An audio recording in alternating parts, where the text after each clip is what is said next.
Welcome to The Difference Engine, the show for tech founders, investors, and innovators. Hey Paul, what's coming up today? We'll be diving into the history books and extracting lessons from the category clangers. Oh. But first, NVIDIA isn't waiting around in 2025. It looks like Jason Huang's category innovation engine knows no bounds. NVIDIA has announced that it's going to be offering a personal AI supercomputer. Sounds like a new category to me. Indeed, it is a new category. It's a new category starting at an entry level of only $3,000. And it's something that anybody can use in their own home or office. You know, considering that your smartphone's about $2,000. Yep. When you buy it in the UK, yep. It's not far off. Looks like a bargain, and it is packed with tech. So this new desktop machine is called Digits. Not entirely original, but it's a name. It's going to go on sale in May, apparently, and it's about the size of a small book. So just sit on your desktop, minding its own business, but it contains an NVIDIA superchip, and that is called the snappily entitled GB10 Grace Blackwell. And of course, Grace Blackwell is optimized to accelerate the computations needed to train and run AI models. It's got 128 gigabits of unified memory and up to 4 terabytes of NVMe storage. Well, we don't care about all the feeds and speeds bollocks. But what we do care about is good old Jason has yet again reframed user expectations. Wow. A personal AI supercomputer is definitely a new category, and it's going to have, we think, significant impacts on AI development, and particularly on accessibility. And it will release developers, at least at the outset, from the need to engage with the big tech platforms. Because one thing we know is new types of platform normally brings new categories. So we've seen that with mobile, we saw that with the web, and now we have AI on a chip, on a machine. And how do we measure a new category? One of the ways we measure a new category is this reframing user expectations? Well, I think this definitely is that test. And if you look at it, it's about democratization of our AI. So at a stroke, Digits brings supercomputing power to individual developers, researchers, students, whoever wants to use it, enabling more people to engage in advanced AI development. Wow. Yeah, and I think this is the year when AI is going to really find its subcategories, so to speak. I think all the conversations we're having. And the big rumor for where AI is going, having sorted out pretty much language with the large language models, is robotics. That's sort of exciting. You're going to need a whole lot of compute, and it's going to have to be much more accessible, much more transportable, much more like this new machine. This enables people who understand robotics to start developing on their desktop. So you're dead right there, I think. It is going to accelerate innovation. Apparently, it can handle AI models up to 200 billion parameters, which is sort of the going rate at the moment. So faster prototyping, I guess, fine-tuning, testing of complex models.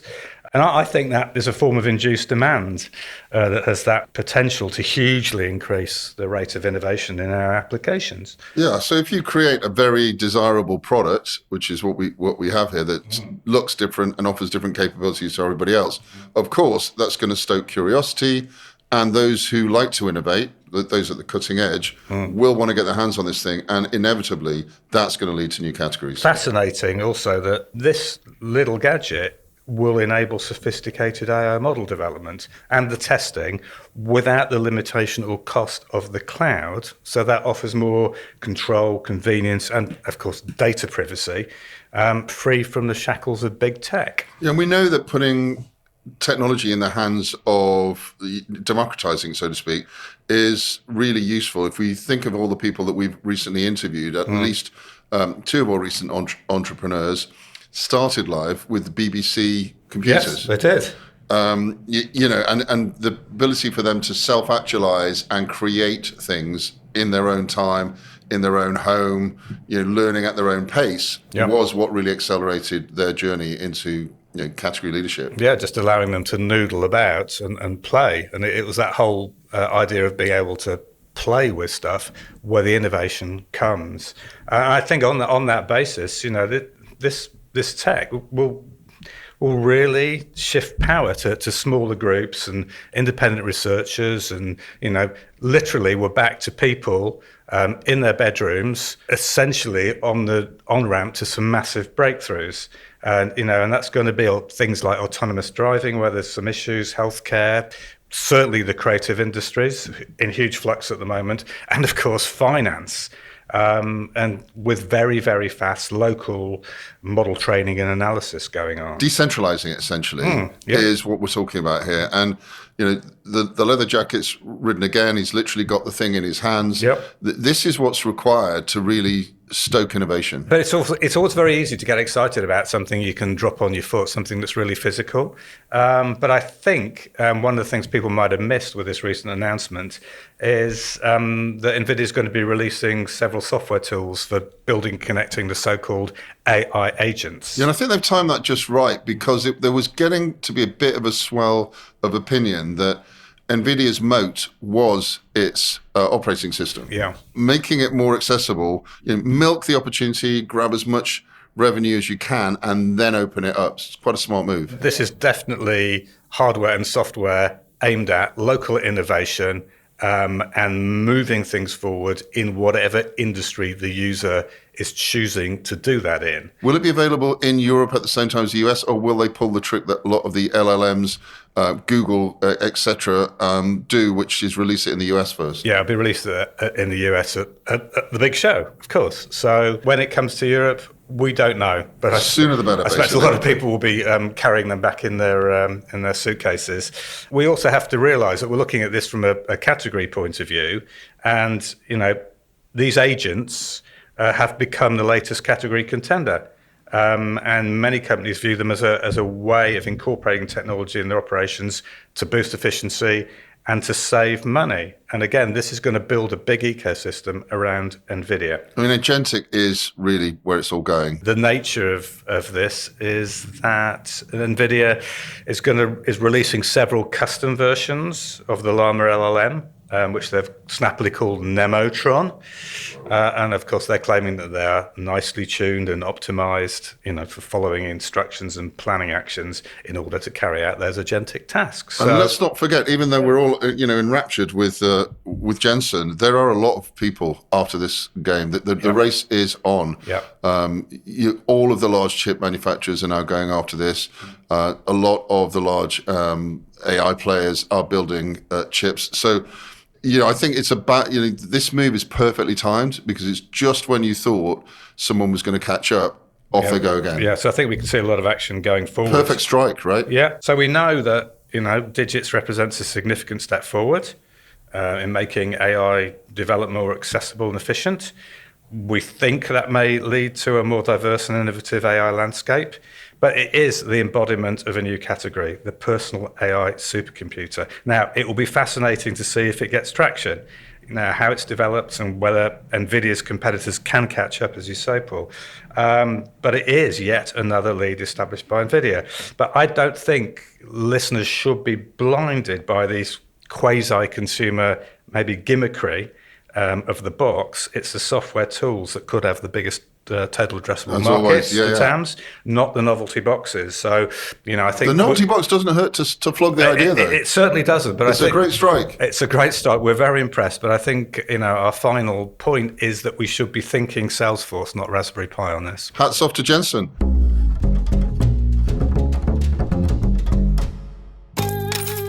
You've got to learn to earn. Are you still developing separate marketing plans for each of your different channels to market? Can you really sanction messages reaching the same customers from unconnected targets? Listen, it's now the AI age. Things need to change. Positive is a different sort of AI-powered agency. From our very beginning, we've integrated marketing communications from PR to events, social to paid ads. Working smarter means working integrated. Let us show you what a truly joined-up strategy could do for your tech business. Contact Positive today with an email to hello@positivemarketing.com.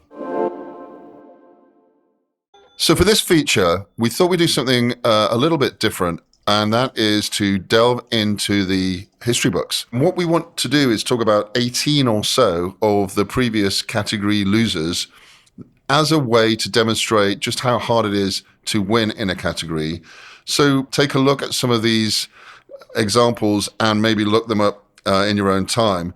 And remember, tech is cyclical, it's very high risk, and often today's winners, of which there are a few named here, were yesterday's losers. We both know that taking a category lead isn't easy. It requires insight, meticulous planning, timing to get it right, and probably a bit of luck in the things you or anybody else didn't see coming. So in the tech industry, various companies, many of whom have created and led in categories, have made category creating or challenging decisions that have turned out to be significant duds, failing not only to create new categories or grab category leadership, but sometimes costing the company significant opportunity elsewhere. So this is when a product launch fails to create a category. Indeed, and we call these our category clangers, and some of the most notable mighty missteps have happened across various tech categories.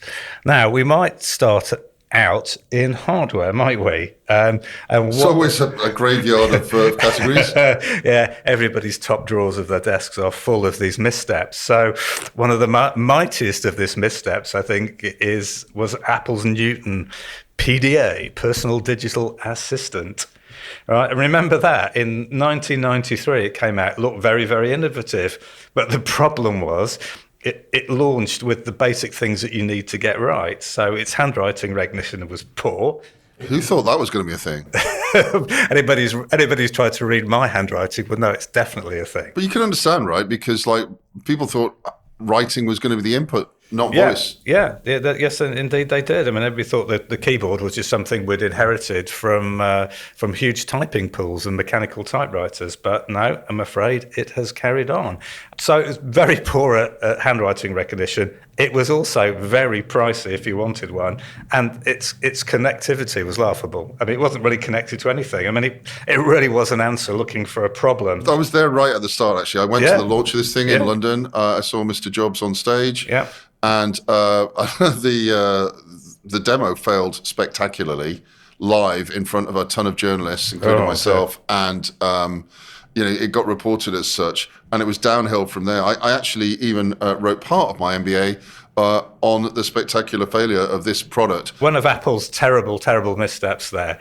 But big tech is certainly not immune in hardware from making mistakes. Oh no, they can all do it. I'll give you Google Glass on the next one. Remember that? Big privacy concerns. Again, really high price. Where were the use cases? And frankly, there's a sheer ridiculousness about the concept, which I think pervades still in AR. Well, you'd be surprised. I mean, don't forget these Ray-Ban Meta mashup is coming back. So I think the privacy concerns, somebody once said, I think it was Mr. Levy of Box, that our definition of privacy will change. And at the time, I thought that was a strange comment, but actually it turns out he was spot on. And just on Google Glass in particular, I can claim another little personal contact here. That was actually launched at our former offices, which were in the Riverside Studios down just by the lovely River Thames, just near here. And wasn't that actually John Logie Baird's original television factory? So another category was created there. John Logie Baird made televisions when televisions were not a thing that everybody had, from a factory that was, in fact, the previous incarnation of Riverside Studios, which is where Google launched Google Glass. Another lovely example of sometimes the most successful companies not getting it entirely right was the Samsung Galaxy Note 7. And this was quite important because it was around 2016. Is that triple brand? Samsung Galaxy Note number 7. I mean, seven. It's a lot. How many would you like? I prefer Apple Newton and Google Glass, actually.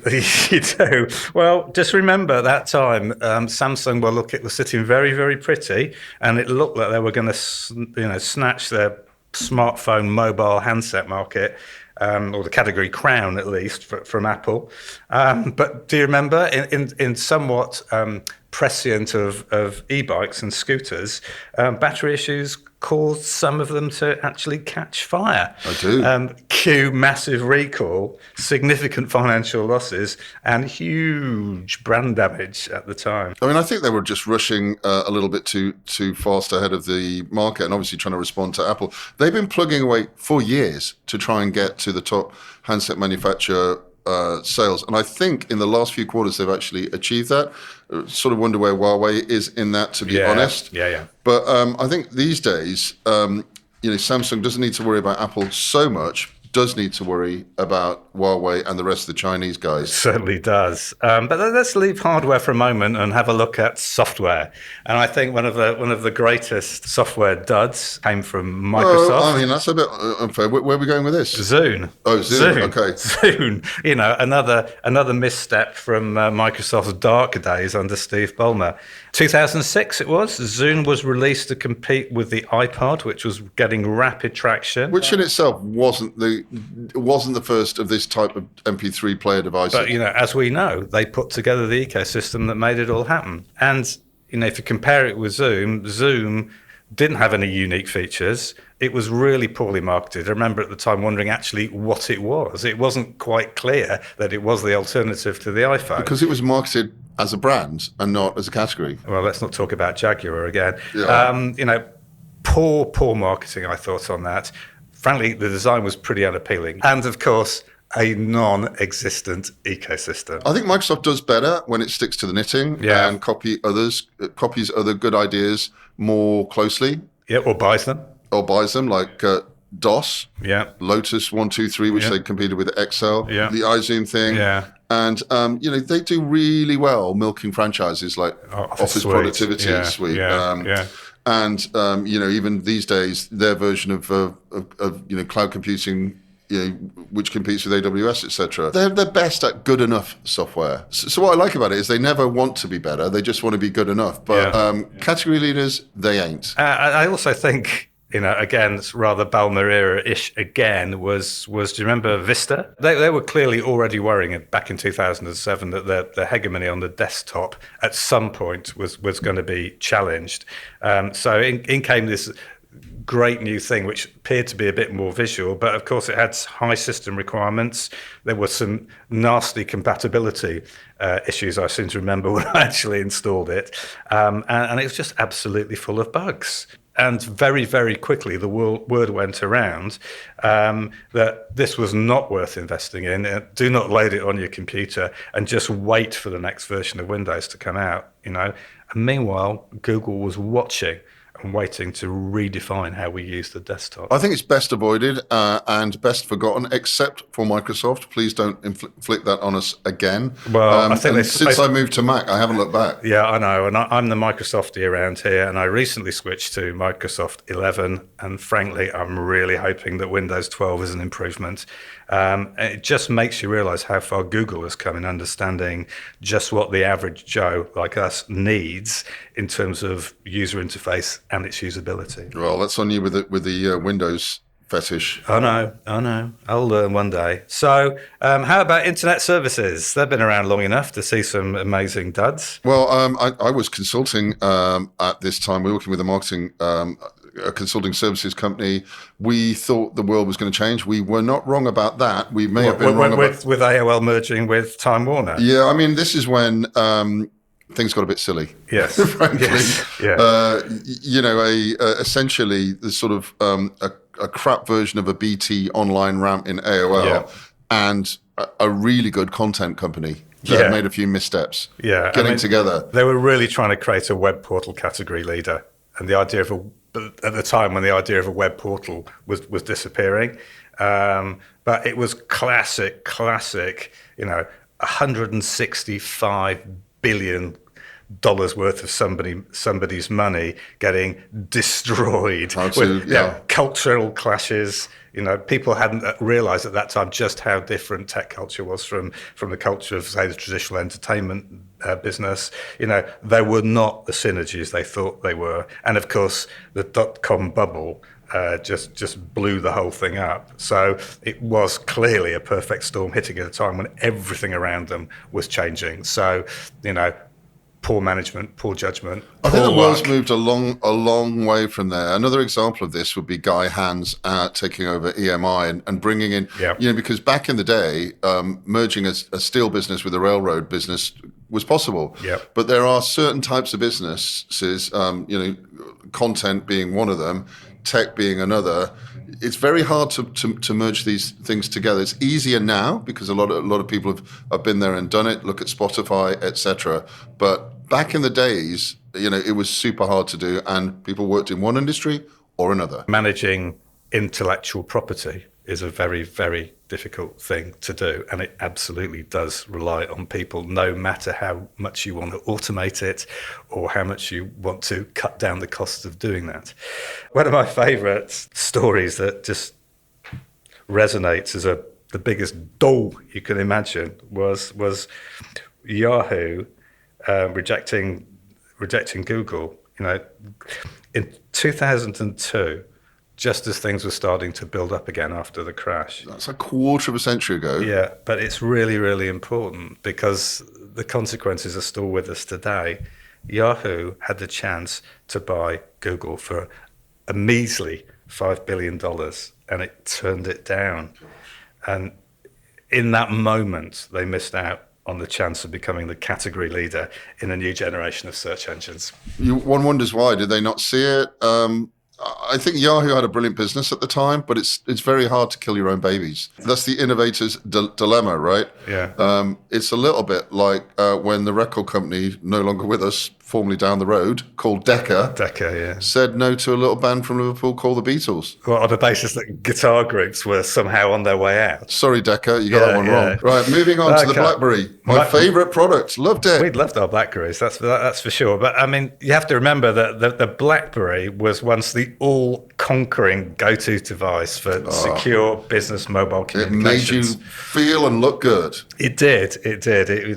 You were somebody in the mid-teens if you had one of those. But what did they not do? They really failed to adapt to the touchscreen revolution, which was weird because the thing we really liked about BlackBerry, apart from its security, was the keyboard. Yeah. The keyboard was really good to It use. helps if you've got fat fingers. It's a lot easier to do than Yes, than the I'm iPhone. sure you share that with our king. Yes. Indeed. I'm not. My fingers are not as regal as he. Remember also that the thing which BlackBerry lacked was the app-centric ecosystem, which Well, was that was going to it, be right? introduced by iOS and Android, and that really changed the use case of our BlackBerry thought it could control devices. all the apps on its device, and Yeah. it got that wrong. Again, democratizing tech Yeah. opens it up, and that's when the categories start to pour out. Yeah. They just didn't see that there'd be a category where apps would be freely brought into an app store. In fact, they missed out on the revenue opportunity, which Apple to this day takes about 30% tax, I believe, Yeah, on everything I know. sold through it.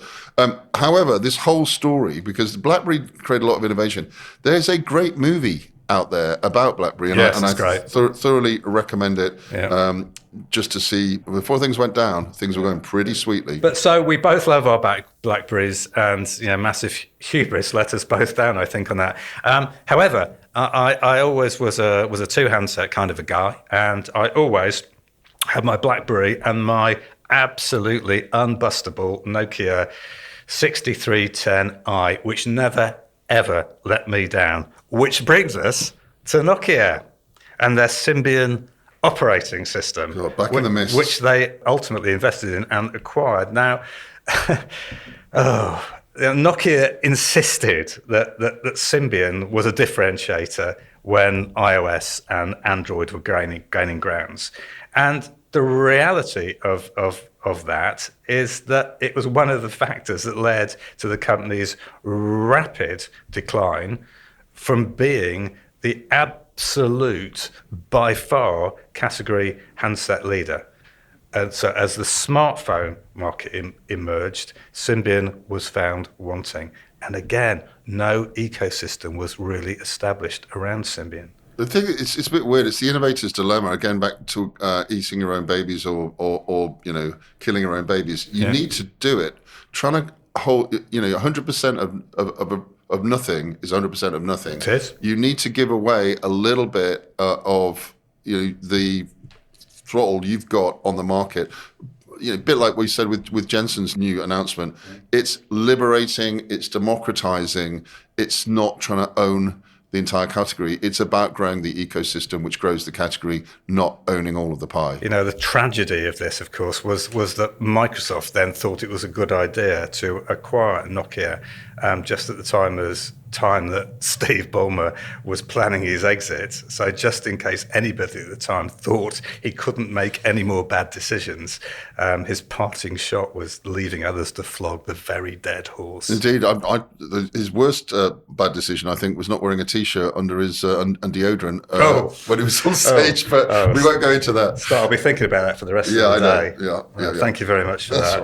all right. So in order to try and cleanse my head from that particular thought, let's talk about gaming and maybe the Sega Dreamcast. Wow. Okay. I mean, we are going back there. This was launched about the end of the last century. Yeah, and it's ancient history at this point. But good intentions may not exactly work out. And Sega was attempting to re-establish category leadership. I mean, the Dreamcast was innovative, but again, the marketing was terrible.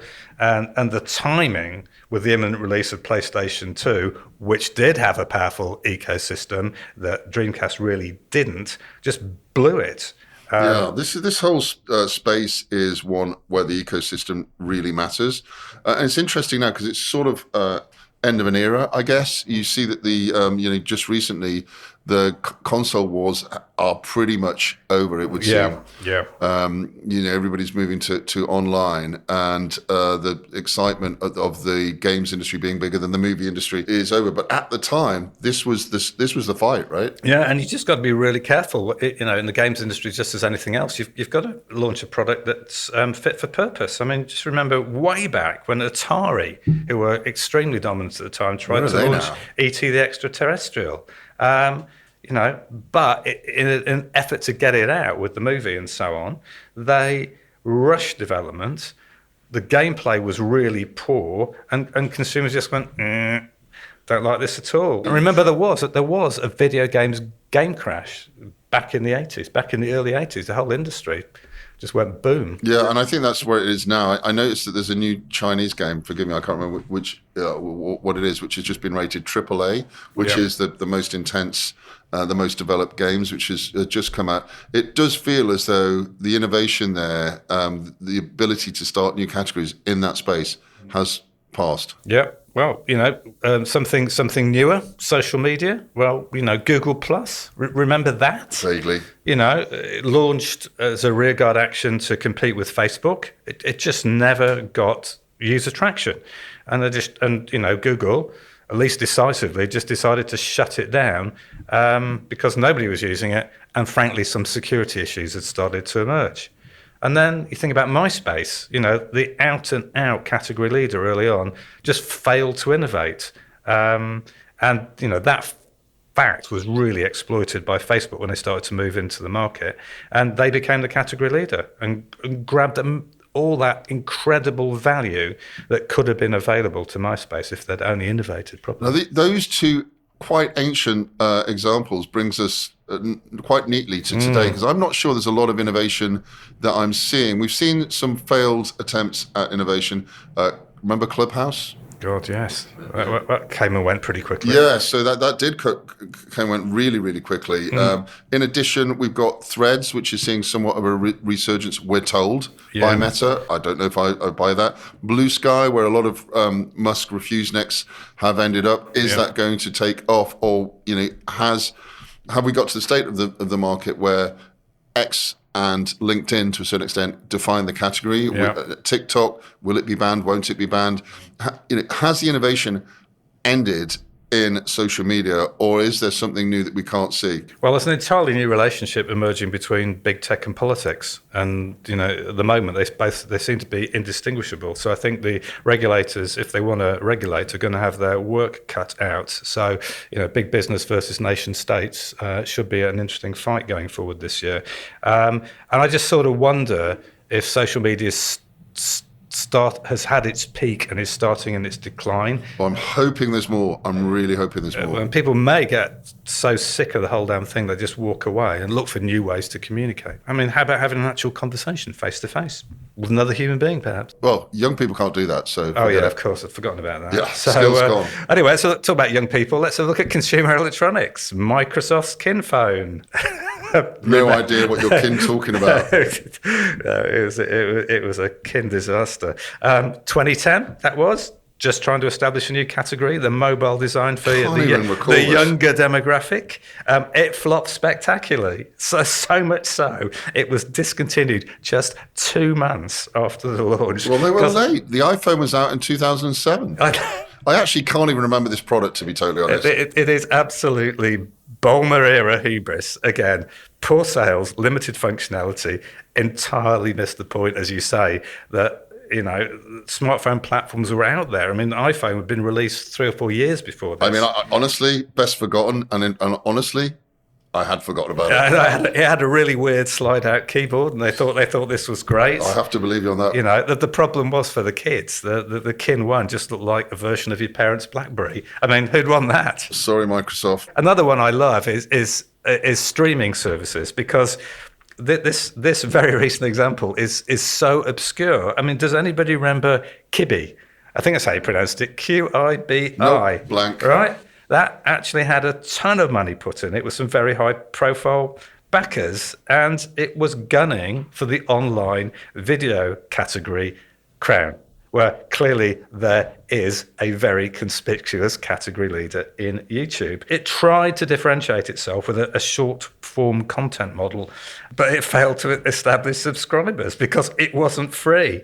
It charged about $5 a month with ads and about $8 without ads, and it just didn't deliver anything that TikTok or YouTube are already delivering. And they rely on mostly on user-generated content. That is how you make this model work. But it wasn't obvious. Well, maybe not, but I think this is the dud of category-challenging duds. I mean, it took that mobile app just 7 months to go from the next big thing to total failure, and it burnt up about 1.8 billion of investment. What did they actually spend that money on? A lot of telling people how great it was going to be, okay. I think. Advertising. And nobody was interested. Gosh. So, Alibaba, Walt Disney, Warner Media all had big holes in the pocket after that one. What were they thinking? Right. AI.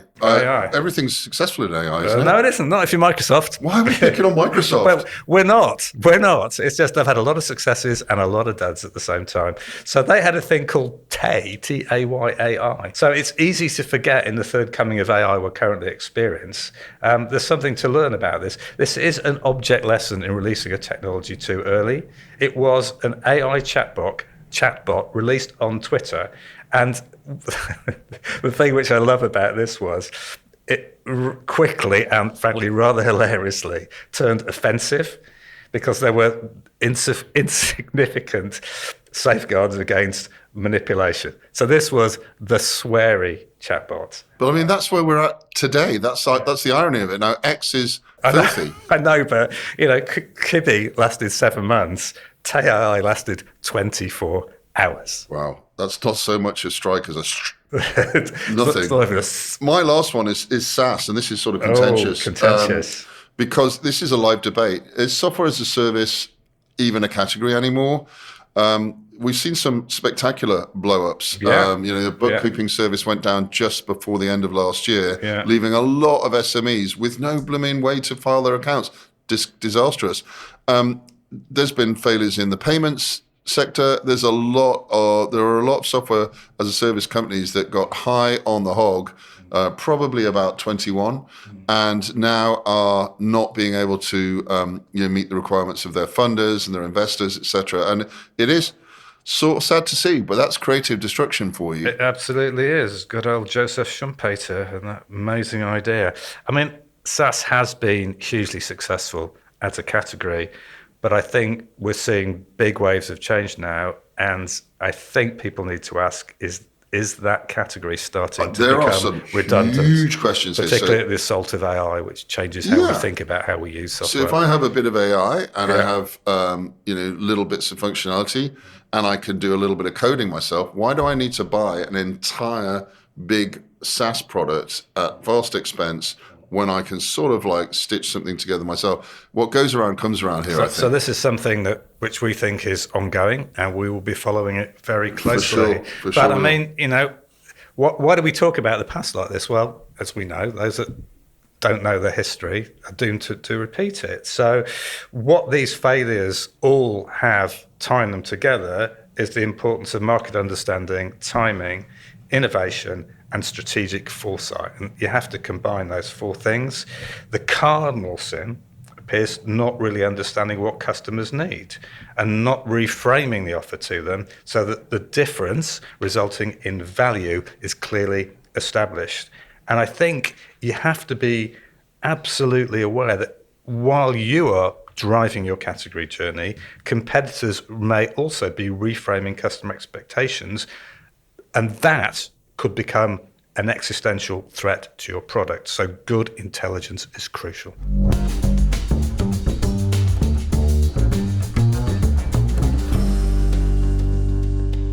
We wanted to talk a little bit about Europe's place in the world from a category perspective. There's been way too much doom and gloom recently around Europe, mostly from a lot of people who, with no respect at all, don't know what the hell they're talking about. Often because they're way too far away from where the action actually is. Have they forgotten, I wonder, where the atom was split? Where was that? Oh, that'll be Manchester, England. England, Europe. Where the first commercial computer was put together. Where was that? Oh, that'll be Manchester, England. Europe. And where the first car was commercialized by Mr. Benz. Mr. Benz. Europe. To say nothing of the first supersonic airliner.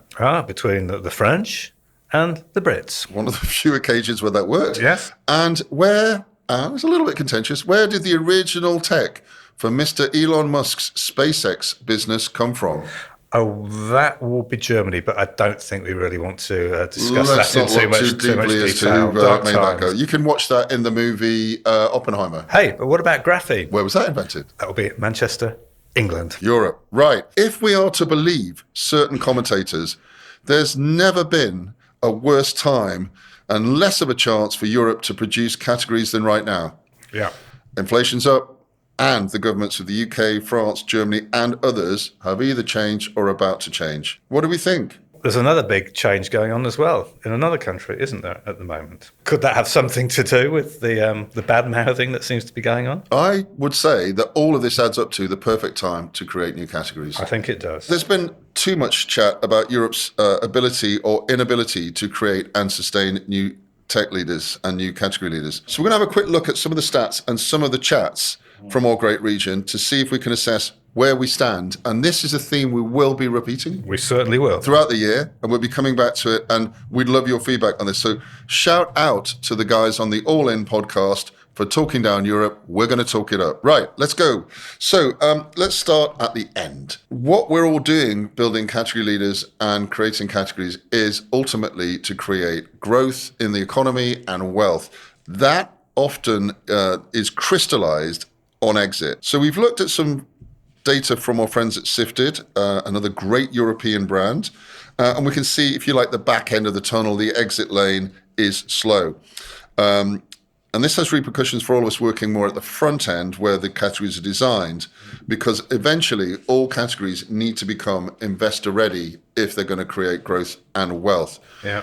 So let's look at the deal count from last year, 2024. The deal count's gone right down. You know, in 2021, which was the poster year for lots of tech funding, there was 1,366 deals completed, according to Sifted, that year in tech. Yeah. And we are at almost half that in 2024 and on a downward trajectory to 858 deals. One of the things we need to bear in mind there is that the 2021 figures were inflated by some quite strong mega deals. So if you look at that, it's 1366 deals for 1.87.1 billion versus 858 deals by 61.8 billion. So, you know, lies down lies and statistics.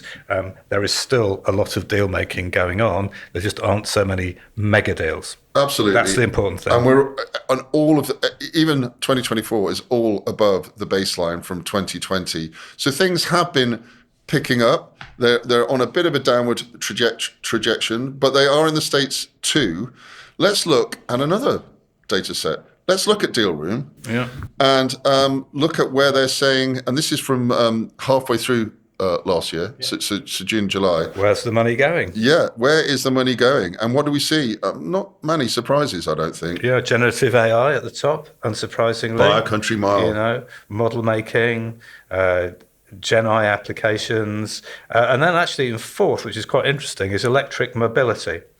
Hydrogen behind that, and industrial technology, automation, mobility. We're seeing two very strong clusters there where the money is going. So AI and green mobility. Depending on who you believe, do we really think that the AI, at least the Gen AI LLM model world, is still open for a European contender? Potentially, I'm sure our French colleagues would say that. There's been some missteps in electric mobility and EVs.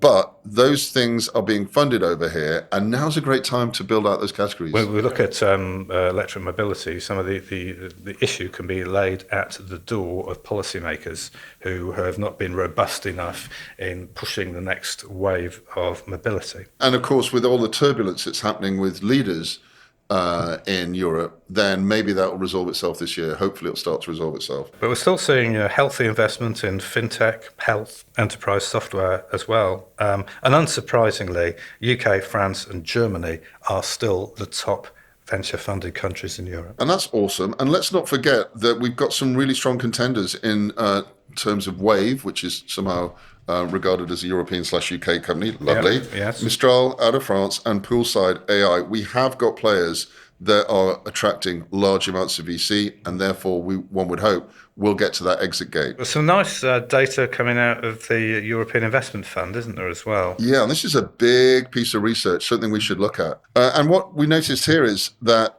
this is a large number of VCs, so the actual funders being surveyed here, and these are the guys that have to make the money for their investors. That's 650 general partners here. Really, really good data, nice piece of research. And we can see, and we'll post this up, that in 2022, there was a massive decline in both the optimism around the current situation that people have, which they were flat on, and how many people felt positive for the next 12 months, so going into the following year, 23. And 22% of those general partners said they felt positive about 23. In 23, that positivity had jumped to 52%. So half of those surveys feeling positive. And this year, it's leapt again in 2024 to 68% feeling positive about where they're going with their investment. Very, very strong upward trend now. So just to round this off, we're going to regularly come back to the sentiment about the market as we traverse 2025 in Europe. There is an uptick. There's definitely an uptick in sentiment. And we're going to keep a watchful eye on how the environment develops for innovative startups that are shaping up in Europe. And to be super clear, we reject the negativity of our US commentator friends. Yeah, and I think we need to quote the Sage of Omaha. Well, the Sage of Omaha, who is an American last time I looked. He was, yes. I do believe Omaha is in Nebraska. USA. And famously, he said, when others are greedy, be nervous. And when others are nervous, be greedy. Best of luck in 2025, Europe. Thank you for listening. If you want to learn more about category design, head to becategorical.com. If you need help designing and dominating your category, then get in touch. Contact details are in the show notes.